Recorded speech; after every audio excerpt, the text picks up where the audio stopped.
Hello and welcome back. Today is finally the day. I am planting this tank and getting it all running, and I can't wait. All the plants are actually here already. They are in this box right here, and that's not all of them. There's still some plants from this tank that I'll be taking, like this Hygrophila, polysperma, and some of this Blyxa japonica. I'll be using that for this tank, so I'm really excited. Let's get started. So the first thing I need to do is I need to take this plastic cover off. I've kind of taped it up on all four corners so that it's tight fitting, because I don't want much air to get in here. I want the soil to stay nice and moist, because I've been told that if the soil gets dried, there's more chance of it crumbling up. So I've just been told to do this, and that's what I've done. So let me remove this. Especially now that it's cold, it's very dry. And right here I've got my pipe to fill this tank up with water. When I plant, I like the soil to be wet. When it's dry, for me it's really hard to plant. Some people like to plant it when it's completely dry, but I don't like that at all. So I like to get the soil wet. You'll see it later. And yeah, let's get to the plants. So these plants I've got here are from ADA's Mizukusa no Mori lineup. This is ADA's tissue culture plants, and they come in really nice. This is right here is Glossostigma, and I'll put all the names of the plants either on the screen or in the description, or maybe even both. But then some other plants like the Hygrophila polysperma there, I got at a local fish store. Not from ADA, but yeah, ADA doesn't have all the plants that I was looking for, so I had to get some from other places. And I'll also be adding some ferns in this tank, and that'll come later. What I'm going to do first is I'm going to add a little bit more soil into this tank, because in the last video I mentioned that the soil level, the layer, is a little bit thin. So I'm going to add a little bit more in the back and maybe a bit more towards the front as well. And then I'm going to fill the tank up with a little bit of water and then start planting. One thing I did that I didn't film is I cut this large piece of driftwood up because the driftwood is actually really long. This is a 4-foot tank, and the driftwood is maybe around 3 foot of it. So the driftwood actually would have come up to the back corner right here, but I cut this bit off. I'll put some pictures up of it right now. And if I hadn't had cut it, this part, I would not be able to plant any plants over here. So I wanted to make it a little bit shorter, so I used a saw. It was quite tough. I really want to get a electric saw, but that's all I had at that time, and I got the job done. So as long as you get the job done and everything is all good, then it's all good.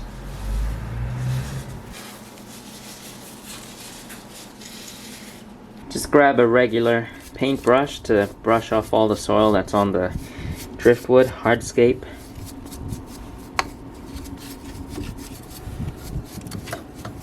And then I'll even out this soil, because you can see it's not straight, so we're gonna even that out.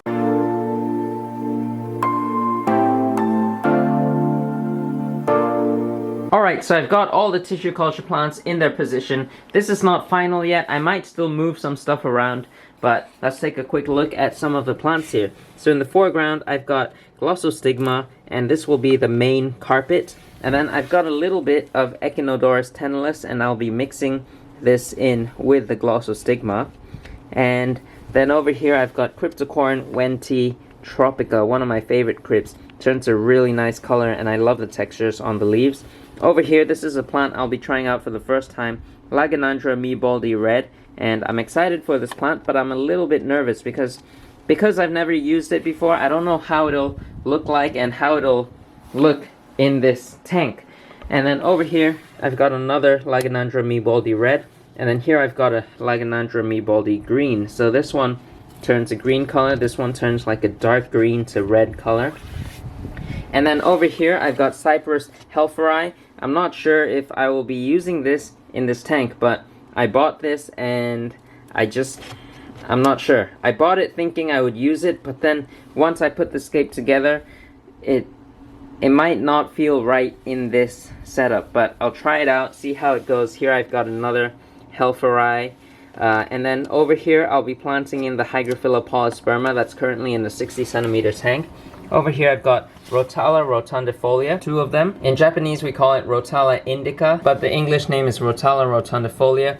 I was thinking about getting HRA, but I don't want a really red color plant here. I want kind of like an orangish plant, so that's why I chose this instead of HRA.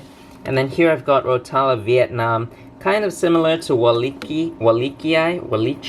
I have no idea how to say that, but I've got one of that just to try it out, see how it goes.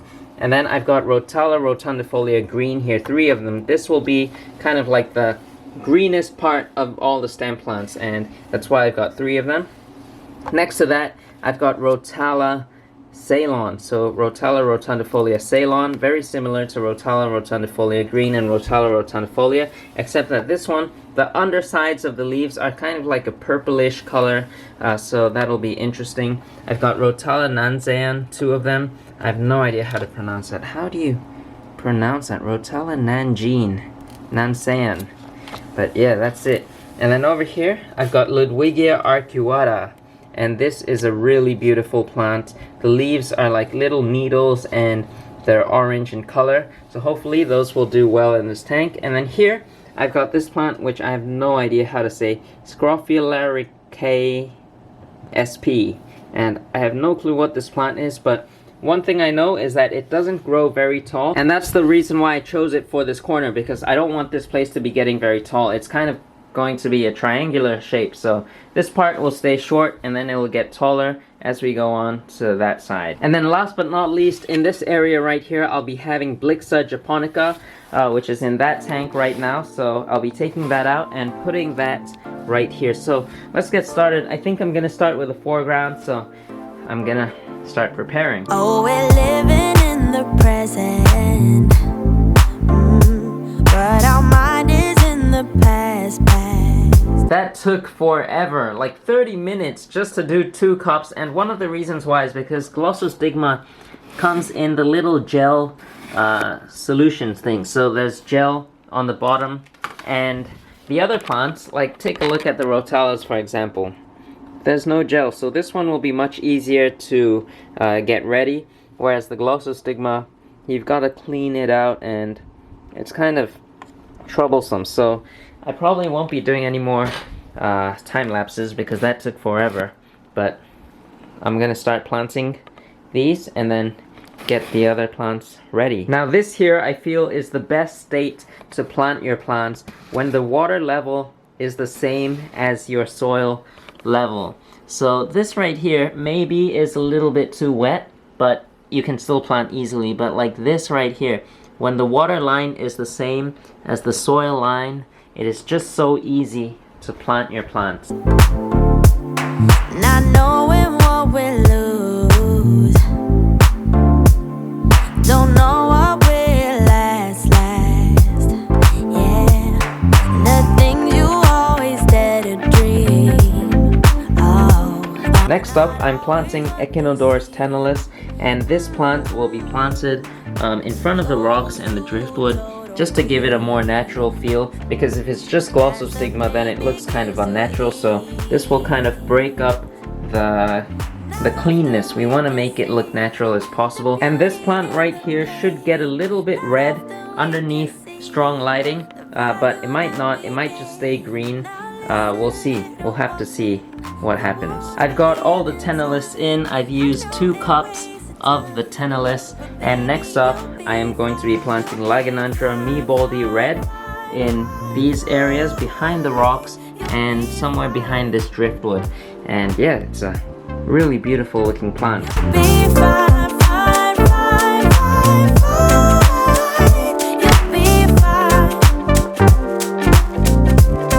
Check that out, the Lagenandra meeboldii red is in. I'm really excited to see how this plant does. It looks so good, and it's gonna look a little bit different, hopefully, once we get this tank set up. But I've got the 2 red ones planted there. The 2 green ones are going to be around here, and I'm gonna have Cryptocoryne Tropica right here. And Lagenandra and Cryptocorynes are actually pretty similar. The thing that I like about Lagenandra is that it doesn't spread like crazy. Cryptocoryne, in a tank with CO2 and good lighting, it can take over the tank. It'll just spread out everywhere, but Lagenandra doesn't do that. It just stays in one place and keeps growing. Adding a little bit more water right now because the soil gets higher as it goes to the back, just to add more depth to the tank. And so that's why I want the soil in the back to be wet as I plant, because you can see over here it's submerged, and then in the mid-ground it's just about wet, and then towards the back the soil is still completely dry, so we gotta get that wet for the background plants. And of course you can plant in completely dry soil, but I just prefer doing it this way. If you haven't tried this out before, definitely try it out. I think it's much easier and it's less messy because the soil doesn't stick on your pincets, so it's much cleaner and it's satisfying as well. The first stem plants are going in now. This plant right here is the plant that I have no idea how to pronounce, Scrophulariaceae, and it's going in the back right corner.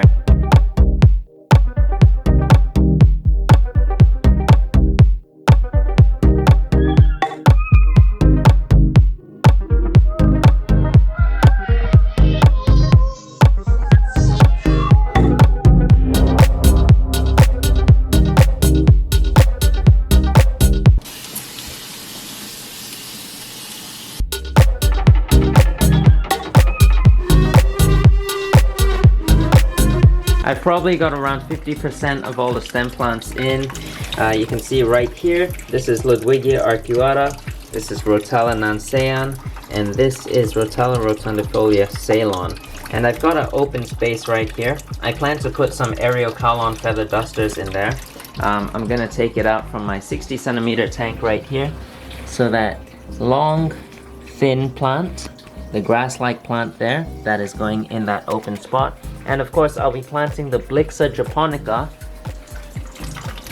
in this open space right here. I probably don't have enough. I might have to get more Blyxas, but yeah. So I still have a little bit more left to plant here.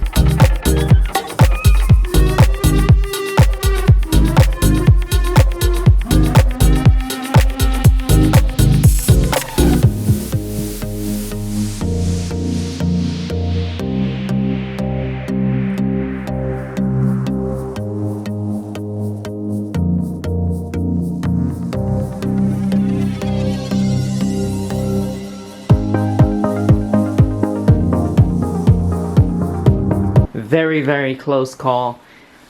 I just let this piece of wood float up a tiny little bit. It didn't get all the way to the surface, so I'm very lucky there. You can see a little bit of damage done, but that's an easy fix. One of the Glossostigma floated up, so no problem.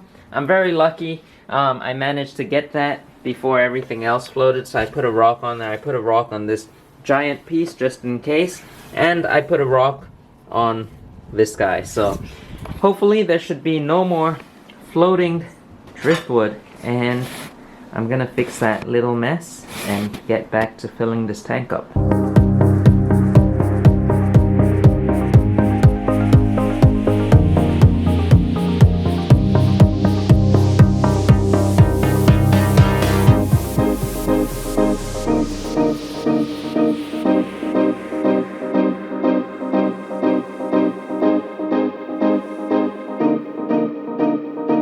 Alright, so planting is almost completely finished. I just have this area where I'm going to be planting in the Blyxa, and that is in that tank over there, but I'm going to do that later because Blyxa can be quite a sensitive plant. So if you move it and the temperatures and stuff, the parameters aren't correct, Blyxa will start to melt. So once I get the filter running and the tank set up, I'll add the Blyxa in. But first, I gotta go to Aqua Review to get some CO2 because I still don't have CO2 for this tank. So I'm gonna head there now, get the CO2, and I'll see you there in 1 second. Alright, I've made it here at Aqua Review. Check out all the amazing planted tanks here. But I have come to collect my CO2, and it is right there. It's a little bit crowded now, so I don't want to spend too much time here, but check out this beautiful Iwagumi tank. Look at the ghost bloodfin tetras. Those are beautiful. Wow, incredible school of them.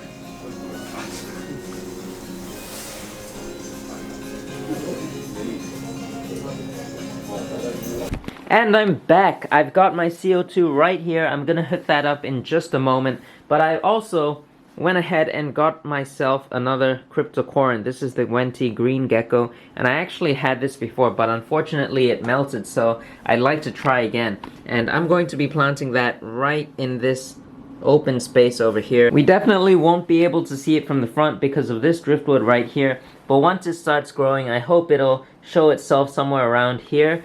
And yeah, we'll just have to wait and see. I've mentioned this before, but the reason why I like this filter is, first of all, it just looks amazing. And then secondly, it comes with filter media inside. Right now it's hard to see, but there's a big bag of filter media in there. And then it also comes with lily pipes, the intake and outflow lily pipes, so that's really nice. And clear hosing as well. A few moments later. Finally, everything is up and running. It's all looking good, except for this room being a total mess. Just take a look at how messy this room is. My 60cm aquarium right here. Look, I am currently storing other projects on top of my 60cm aquarium. This is my mini Iwagumi tank. There's probably a video on that already. And then my mini farm, Anubias. Then down below I've got some extra plants. Oh my goodness, I don't know what I'm gonna do with those plants. I've got soil. All my charging stuff is really messy. My desk is an absolute disaster right now. I have no clue how I'm gonna clean this up. Boxes, my CO2 kit. At least the tank is looking good. The filter is running, as you can see right here.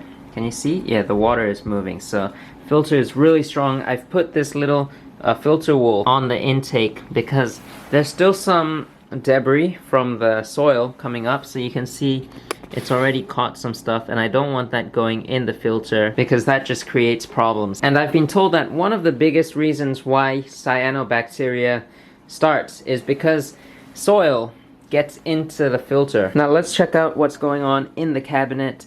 It's a little bit messy, but over here I've got my filter and it is looking really good. I put a little mat here so that it doesn't damage the cabinet flooring.